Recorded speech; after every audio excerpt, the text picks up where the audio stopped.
相对论，我是香瑜。那这一集很开心的邀请到我的朋友 Alan。嗨，大家好。这位是爱莲说的 Alan， 我们之前就已经合作过了，但这次是由我访他。好，那今天因为我自己也才刚出来开频道，所以我对 Alan 有很多的好奇。然后我们可以从一些小事开始聊起，然后最后我们牵到我们的主题。今天的主题是跟性别与关系相关，又是性别与关系，只是今天用我比较想要好奇的角度切入。其实我自己蛮好奇的，就是你自己为什么会想要自己出来开频道，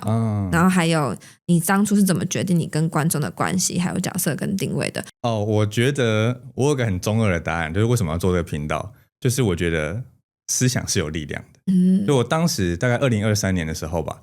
就是我在网络上就看到说，就逐渐感觉到台湾的网络社会好像开始有一种部落化的倾向，就是 KOL 各据山头，就是1号 KOL 2号 KOL， 然后他们底下就有很多的粉丝会可能大部分的粉丝会很相信他们 KOL 说的话，可是各自为政。对，各自为政。然后我就有时候会感觉到有些 KOL 的价值观，我觉得对我来说是危险的，就我觉得是不那么认同的。对，那当时在这个情况下，我就想说，那为什么我自己不出来做？就是如果大家想要看的是就是一个 KOL 来说话的话，那我就成为那样子的人，就把自己尝试的去包装成那样的角色，我觉得也可以，因为我觉得思想很有力量。然后如果我今天不出来说，也会有其他种思想灌输或影响这个社会。那如果我觉得我的价值观是值得推广或值得分享的，那我就来做这件事情，这是我一开始的初衷了。你有这个初衷的时候，你就想好你有可能被讨厌。严格来说，我还是希望自己是可以被喜欢的啦。我觉得他从小就是一个很有安全感，然后对于外界比较不那么敏感。我觉得你不是高敏人。对，或者说在被批评这方面比较没有那么敏感。我觉得这可能跟家庭背景或者是以前学科训练的背景有点关系。因为以前在哲学系的时候，老师有一句话让我印象很深刻，他说你写的每一篇报告基本上都要提出批评，因为如果你只是附和别人的话，那你的话是没有什么价值的。对，所以你要提出的东西必须是新的东西。那肯定就人家已经说了一些话，那你肯定新的东西可能会跟别人有冲突嘛，这是很自然的。所以我会觉得所以批评是一个很正常的事情，只要我们的态度是友善的或是包容的，那我觉得这个是可以我觉得在台湾这个民主自由社会应该要是可以运作的。所以我就比较 open minded 一点，就是不会去那么在意批评这件事情，我只会去看说你的批评到底是不是有道理的。就是如果有批评，代表他在思考，然后他在思考，他说的一些话，他就可以促进讨论。如果他的态度是 OK 的，对，我有观察到你对这些事情的想法，很多都是来自一些不管是你的心理的建设也好，它其实都是来自一些有一点哲学的思考跟逻辑的基础之上的东西。比方说，我是这样子的心态来面对批评，是因为我知道在哲学的思辨上，批评是重要的。对，那我也蛮好奇，就是相关的理论，像是女性主义的理论，你是什么时候接触到的？为什么你会想要接触它？因为以你的状态来说，我讲直接一点，我觉得你其实是你其实算一种既得利益者。对，在各个方面上，就是如果我是你，我甚至可能会觉得说，我不一定要去了解女性主义，我就走父权的社会的游戏规则，我就是可以在这里面拿到很多的既得利益跟好处。对。最早如果是性别议题的话，应该是在15岁14岁左右。那个时候是因为我堂哥他当时有接触社会学，对，他当时可能已经上大学了，我不知道社会学是什么嘛，我那个年纪，然后就可能我爸妈就问他，那大家在学什么啊？然后他就问了一句让我到现在都还记得的话，他说为什么一些展场里面都是 show girl，不是男生在做那些事情？然后我当时就整个对耶，就发现了一个新世界。你没有想过这件事吗？对，没有想过这件事情。真的哦？那应该说我其实那个年纪也不太会去展场，11、13、14、15岁的时候，14、15岁的时候，其实我有点不太确定，应该是国中。对，应该是国中。然后我没有思考过为什么都是 show girl。然后那时候我就开始因为从这个基础出发，就发现了很多确实男女有很多不一样的地方。比如说大家小朋友都知道了，女生跟男生一个留长头发，一个留短头发，这是不一样的嘛。然后女生会穿裙子，但男生不会穿裙子。可是这些东西不是先天的特征，对啊，这种差异是后天的。然后我后来比如说稍微了解历史，就发现以前男生也会留长发，以前男生也会穿裙子，也会穿类似裙子那种结构的衣服。以前粉红色是男生的颜色，对，然后就会更发现说，所以这些差异其实不是一个先天的选择，那它是后天的。可是为什么后天要造成这些差异？就慢慢会去想到这些东西。对，我觉得那个启蒙应该是他的那个问题开始的。但你身边你不会有觉得很认知失调或断裂吗？因为我觉得作为一个异男，至少以我身边的人告诉我的经验，就是他们常常觉得自己需要在同温层里面，所谓的同温层或是女生朋友之间，然后跟他的异男朋友去 switch code， 就是去转换那个语言跟符码。比方说我跟我打球的朋友的时候，我就是他讲的时候，我就是跟着讲，然后我就是跟着开一些玩笑，我觉得蛮好笑，我就跟着笑。但是我的女生朋友但凡出现在我们的群体当中的时候，我就不一样。我觉得那个转换对我来说，男生跟女生之间的转换对我来说没有那么大。真正大的是一直相信父权脚本，或者是说他没有被开启那个社会学之眼的那一群人，跟已经开启社会学之眼的那一群人，两边的人在相处的时候，对我来说转换比较大。所以其实不管男女，重点是他有没有这个人文社会科学的怎么讲意识吗？对对对对对，我觉得这个对我来说差别比较大。不是性别，是他有没有人文社会的这种觉察。就是比如说有一些女生在以前学校的时候，她们也会觉得男生就是哭的话是娘娘腔啊，或者是男生如果坐的时候，你膝盖如果两边并拢的话，那你就是很娘啊，你男生就是应该这样做啊。我当时是亲自有遇过这样的经验，因为我当时我这样做是因为要放一本书，我怕滑下去，所以我当时手在忙其他事情，然后就放一本书在膝盖上面，所以我就并拢，然后被旁边女生笑说：“你这样子很娘，什么事？”所以我后来就是原来男生要这样子做。所以你现在会这样做吗？就是习惯的话就是这样做。对，所以后来我就会意识到说，其实不一定是性别造成的差异，就是你有没有那一个看到性别框架的眼睛，对我来说是差异更大的。你有曾经因为身为男性这件事情感受到被压迫吗？你觉得就是当很多人在讲我没有啊，女权都压迫我们，你有感受到那些东西吗？我会觉得不自由，但我不会直接说是压迫，因为压迫这个词我自己的理解通常是一个族群的压迫另一个族群，一个群体跟群体之间才会形成那种压迫。但是那个不自由有可能是在一个这样子的文化下，两性都有不自由的地方。对，不是一个群体对群体之间的一个互动。我觉得男生是有不自由，那同样女生也有她的不自由的地方。对，但是两相不能抵消嘛。对啊，然后那个程度有时候也很难比较。假设不考虑性暴力，因为一考虑性暴力进来的话，那女生我觉得女生受害的程度还是比较大。那如果不考虑性暴力，只是讨论性别框架，我觉得两边是程度都蛮高，而且很难共量的。我会很想追问，就是你觉得那个差异是在于有没有开社会学的眼睛？可是为什么最后它还是有个性别的差异？就是女生还是开了比较多性别或是社会学的眼睛，然后男生还是比较没有，或是我知道这跟你无关，那 old man， 但是我们看犯罪的人或杀人的人，或是说连环杀人犯，很多应该说比例上98%是男性。先不管成因，就结果论来说是长这个样子。然后我当然不会直接觉得这个是一个先天论的东西，就是说他们生来就是这样，因为每个 baby 生出来的时候，我不觉得他们有哪些人就是注定会成为连环杀人犯，但我觉得一定是在社会结构中的某个东西导致男性比较容易被漏接，没有足够多的社会的支持的系统，然后就很容易出现这样的状态。你自己觉得那个东西是什么？我确认你想问的是说，为什么在暴力行为上，好像男生更普遍会有一句话这样说啊，就是再好的男生也不过就是个普通的女生。就是说今天我说我的伴侣很好的时候，我说他又会煮饭又会洗衣又会做菜，我今天如果是讲我的男生伴侣是这样的话，大家就哇你找到一个很好的男人。但是这些洗衣做菜其实就是像我们妈妈一样，那其实就是一个普通的女人，或是一个男生会打扮自己，我们会称赞他，然后一个女生我们不会打扮自己就是一个正常女。对，但有反过来，就比方说一个男生赚钱跟一个女生赚钱，我们也许会觉得这个女生很厉害，很厉害，然后但是我会觉得这个男生就是应该赚钱。我本来就有这些东西。自己觉得是，但是这是我自己的猜测，这可能要更多研究去支持。我自己的猜测是，男生从小更被鼓励要去竞争，要去证明自己，你必须往上爬，你必须是那个受人瞩目，然后他的整个奖励机制，它是着重在你有多强这件事情，而不是你有多善良。对，但是善良这个东西好像更常出现在对女性的期待，就是你要包容，你要有同理心，你要关怀。可是这些词汇在男生的世界是比较淡的。真的耶！如果我今天是一个女生，我因为某些事情不计一切代价，或是这种就是想尽办法得到我想要的那叫什么不择手段，对对对，就是如果我今天是一个女生，我不择手段想要达成一件事情，我肯定会被觉得是糟糕的女生。但是如果今天一个男性好像他不择手段得到一些东西，当然还是会有批评他的声音，可是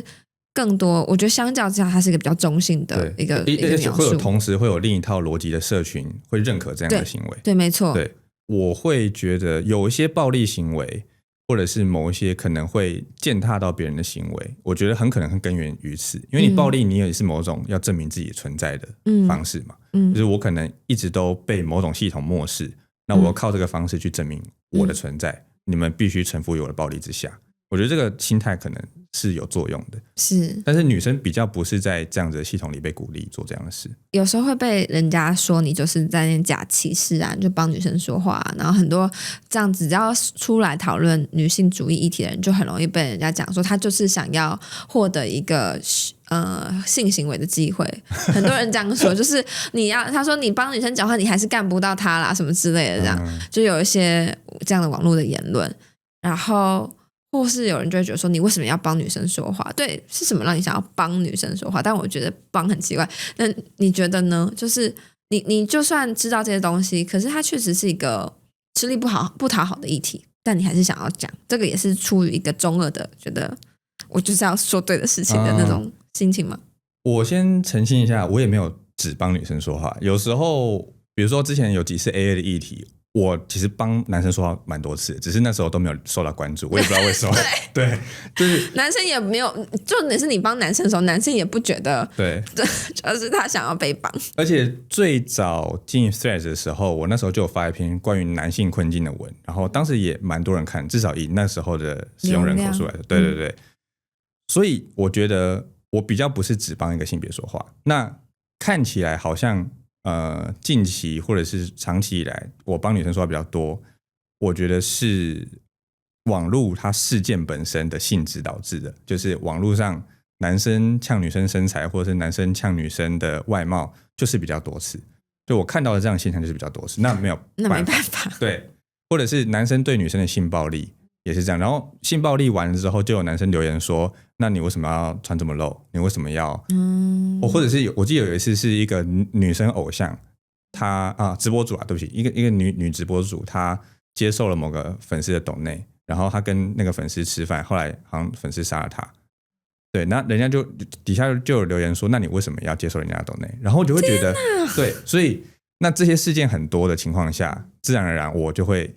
帮他们说话，对，我不可能帮反面说话，对啊，就是这样。所以其实这也是依据，就是社会时事哪里有一些话题，哪里有一些新闻，对，你就去哪里讲几句公道话，对你来说，我觉得是这样。所以你其实是跟时事的，对，你的节目一开始定位就是跟时事。我觉得这个是因为我还没有到话题自由的程度，有些频道它已经话题自由，话题自由就是你这个频道已经对你想讲什么都会有人看，那我还没有到那个程度。所以有些其实我很想讲的话题，可是因为它现在没有发生任何事情，所以我就只好再等一下，再缓一下。对，希望我早日可以话题自由。原来还有一种话题自由，这样子，就金钱自由、对，财富自由、恋爱自由、话题自由。OK， 好，那你觉得啊？因为我觉得很多男生在这个历程里面，其实非常挣扎，跟觉得不知道怎么样找到自己角色定位的，不管那个不知道或是困惑是来自。因为从有社会学之眼到从没有社会学之眼到有社会学之眼，或是他其实就也是还没开眼，可是他就觉得我就是想要被喜欢啊，我就是想说那我就努力，那我就做这些事情。可是这些标准，与此同时我的环境有一直在告诉我说，我的环境里面有很多种标准，比方说一部分的人就是认为有传统男性的这种价值观，认为说你就是一样要做好的工作，年薪几百万，然后你要把钱都拿去养老婆。但与此同时在面对我需要我的伴侣在情绪上比较照顾我，或是我需要他不要瞧不起我，在某些时候让我可以有所脆弱跟展现的时候，我又觉得我还是有这个男性的自尊或尊严，然后我就放不掉。然后或是有些人还是很纠结那些东西，就是我是一个学了女性主义的男生啊，可是我就是相较之下没有那么多经济的优势。那可是当我要跟这个女生去谈 AA 制，或是我希望这个女生付多一点的时候，好像我这样的状况下就会让我更被排拒，因为这个社会的主流就是男生要出钱。所以就变成好像很多男生认为说他不知道在这个时代下到底怎么样的男生才是一个好的男生。我既要了解女性主义，可是我好像又要有绅士风度，我又好像要符合一些家父长的要求。必须承认，我觉得这个问题是没有答案的，因为我当时就是在理解男性困境的时候，在思考然后写成文章的时候，我就是 focus 在你说的这个点，它是一个很冲突的状况，就是我们现在这个时代，我们被期待说要了解一些性别议题，要有一些性别意识，可是我们在了解的同时又发现说在择偶市场那一块有些传统的期待还是存在，然后这两边似乎是有冲突的。就是我一方面觉得我应该要可以解放了，就是我学到的是男女都可以解放，我可以哭啊，我可以表现脆弱，我也可以迷茫啊，我也可以不要马上跳入什么那个很传统的工作的轨迹里面。对。可是在很多社交情境中发现又好像不是这样。那我当时觉得这个是一个无解的状态，就是我们现在就是处于这个尴尬的时期。对，因为它就是新旧价值交替啊。对，然后男生有这个状况，女生也有这个状况，没有一个万用解啊。我自己觉得它很吃的是你实际上面对面的那个对象是怎么样的一个人。因为我们刚刚讲的是大环境嘛，我们现在处于这个尴尬的大环境，可是你面对的那个人他跟这个大环境不一定一样。对，他有可能 care 这个不 care 那个，他有可能他可以接受你是一个新形态的男人。所以我可以双标吗？我可以自助餐吗？我可以想要什么就要什么。我觉得我的立场还是跟我当时第一部影片是一样的啦，就是我会觉得你的偏好欲望，就是你对于就拿异性恋来说好，男生对女生的期待或女生对男生期待，这是骗不了人的。就是假设我原本是期待男生帮我请客哈，那我今天说我想要接受 AA， 我明天就真的可以接受，这是不太可能。对，这欲望是很难改变的。然后欲望我觉得跟所谓的理想之间是不会有直接逻辑冲突的啦。对，我希望这个社会未来可以接受AA 也好，或者是说男女都各自在性别框架中解放也好，这个理想是存在的，可是我现在做不到。而且如果我想要解放，然后我的解放是我规定每个人都要 AA， 那好像也不是解放，对不对？对，当然他的解放可能就是真的是自由，然后不会有一个普遍的状况是说男生更常被期待要请客的那种自由，对，或是女生更常被期待要辞掉自己的工作，在家带小孩的那个。对。那我觉得首先第一点是这种欲望骗不了人，就是你没有办法直接靠信念去扭转。第二个是所谓的所有的改革不可能跟原本成就的东西完全切断的，因为当时革命的比如说孙文他革命的时候，他可能也吃过清帝国的米嘛，对，但是你不可能说你要推翻这个政权，所以你一点米都不能吃，对，这不可能。就是我们身处的，就是我们这个个体在这个社会中有时候是很脆弱的，就是我们不可能完全切断跟原本，对，我们只能慢慢的靠大家的努力去改变，去代谢。对。但回到就是择偶或是婚配这个关系里面，你觉得在现在的关系里面拥有性别意识是所有关系交往的前提吗？我觉得不是，我答案是不是。对，因为我会觉得性别意识它有时候是一个知识，比如说女性主义的理论啊，社会学的理论啊，可是这些知识跟你这个人善不善良是分开的，没有关系，还有你尊不尊重人，跟你能不能够体察伴侣的心情，对，跟为此做出一些调整，那是没有相关的。对，我觉得那个更重要。就是有很多他们知道很多知识的人，他本身可能没办法体察或没办法同理，他只是知道而已。但那个没有办法体察，你觉得那个是一个特质天分，还是它其实是一种可以培养的技巧跟能力？我觉得可以培养，可是那个培养有点难单靠理论培养，就是他可能跟他的成长背景有关，就是那个时候就已经在培养了。那个时候没有培养好的东西，要直接靠短时间的理论就把它扭转掉，我觉得是很困难的。那可以靠亲密关系扭转吗？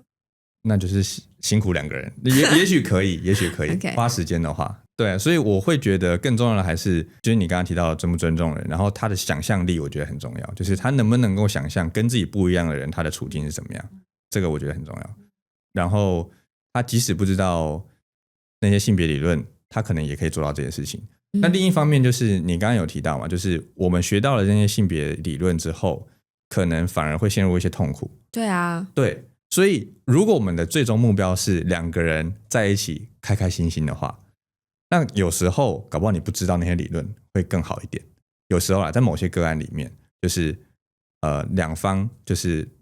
男生就是拿男生的旧有的脚本，女生就是拿女生旧有的脚本，然后两个人就很合拍，这也是有可能的。对，那我们为什么要了解？因为性别理论它不是用来解决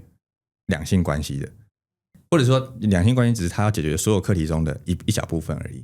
它要解决的是一个社会的整体的男生跟女生的处境的问题。不学这些理论有没有可能在关系中拥有一个还不错的关系？我觉得是有可能的，我觉得非常有可能。对，可是他是不是真的在关系以外都可以过得很自由自在？我会很怀疑，因为男生他依然会有他的框架， okay. 女生也会有他的框架，然后这些框架是跟关系没有关系的，就是你就算不进入任何关系，你都还是扛着那个东西。对对对对，然后那些东西也是这些女性主义理论或者一些性别研究要去打破的东西。对，所以我会觉得它跟关系会是一个不同的话题。是啊，所以我后来就会觉得说，这些理论对我们来说它是一个分析的工具，但是我们怎么生活，我们怎么 react， 我们怎么行走，我们怎么样去爱跟被爱，那个东西好像不是性别理论的责任，然后它有时候会回到一些人很本质的东西，但是性别理论是其中一个能够帮助我们的一个工具，就是重新去看见你自己是人的那个过程嘛，就是我一开始不是这样，我是被社会规训之后才长成这样，那我现在当然可以选择我要不要继续这样，但是我有意识的知道我有选择，我是因为经历了什么东西选择这个，跟我没有意识的知道或是没有意识的觉得我就是得这样，我觉得那是两个不一样的概念。那你有觉得就是我们最近很常在讨论一个话题嘛，就你也是因为这个话题叫做霹雳例句，你觉得你身上有哪些东西是你自觉你有 privilege 的地方，跟你 underprivileged 的地方？我觉得有。其实之前那个新世纪直男他们也有问我这个问题，当时想到的是，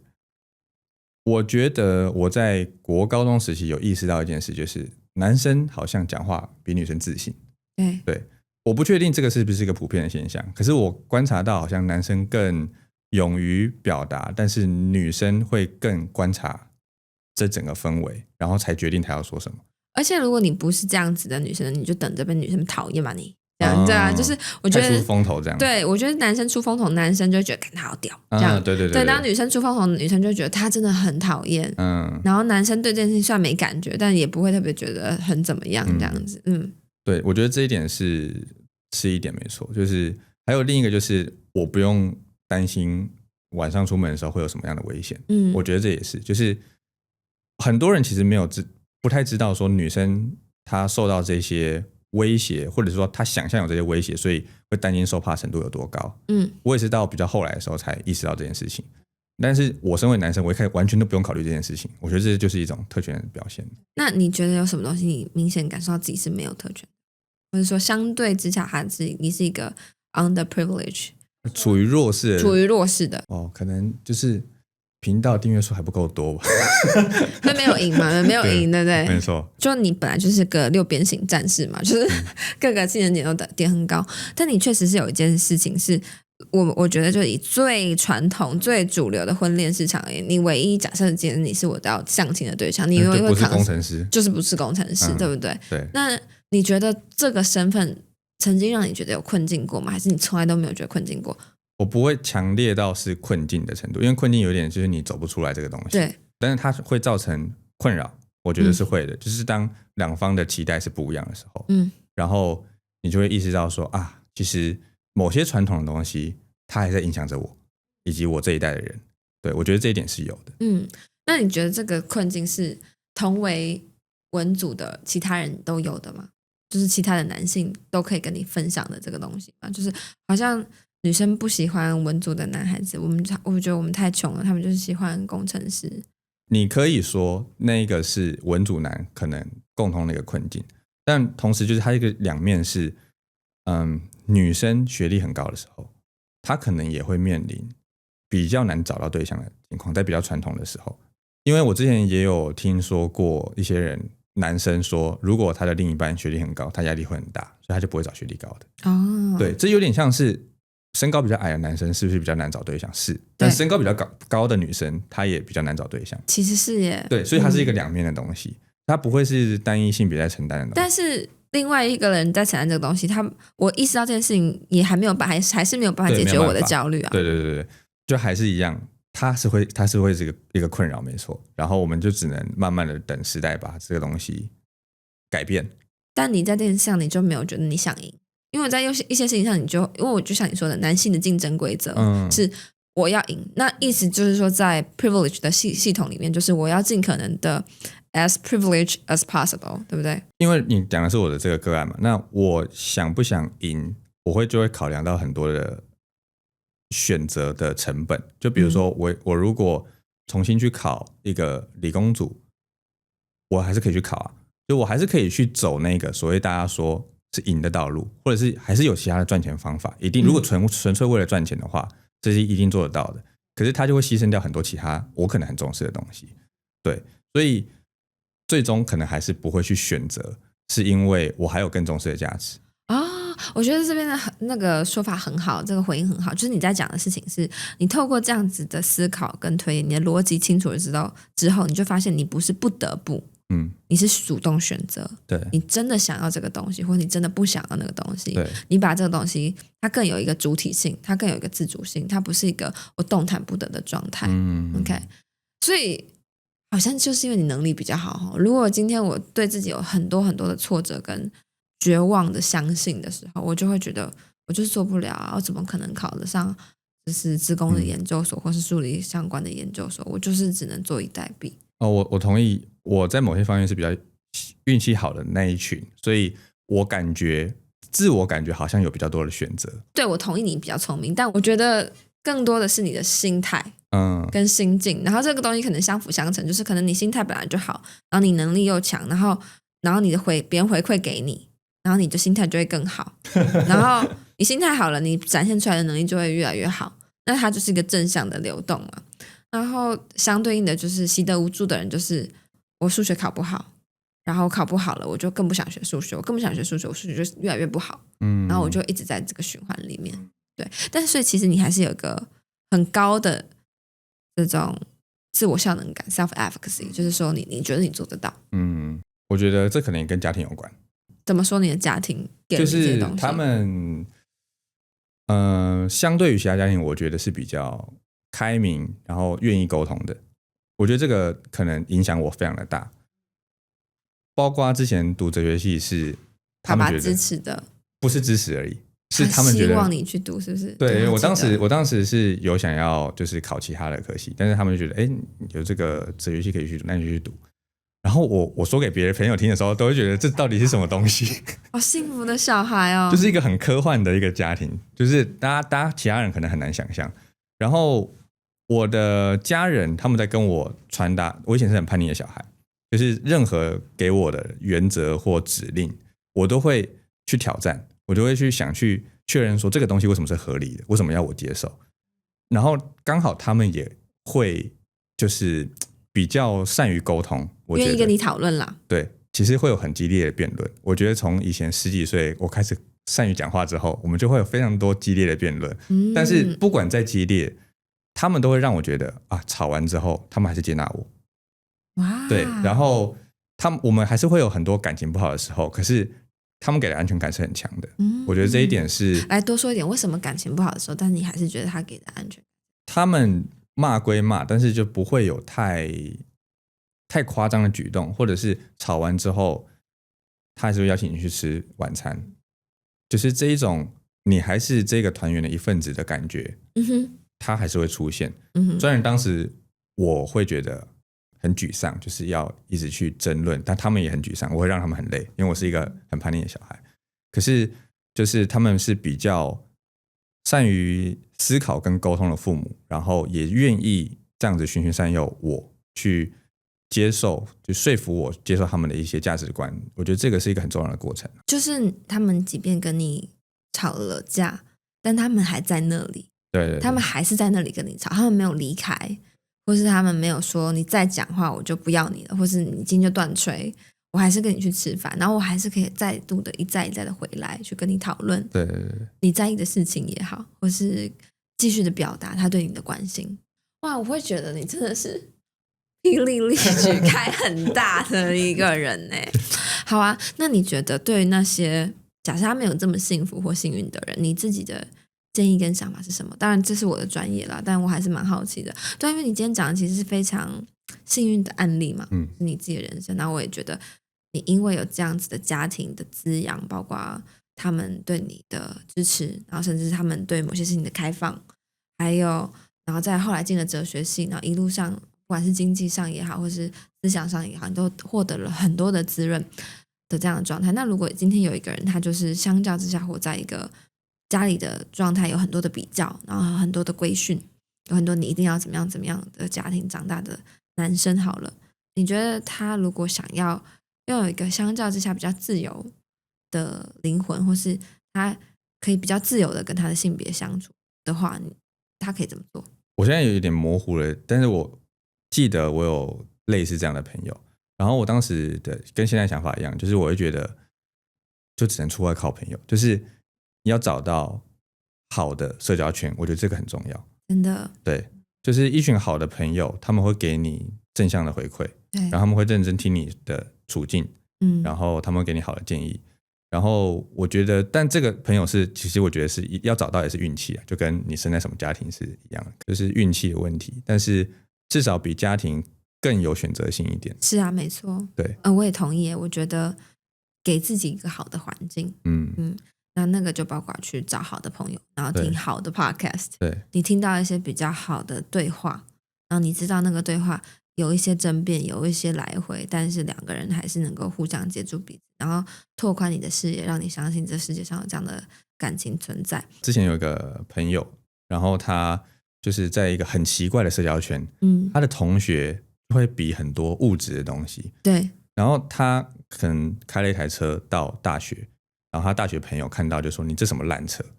真的好讨厌哦。对，就是会有这一种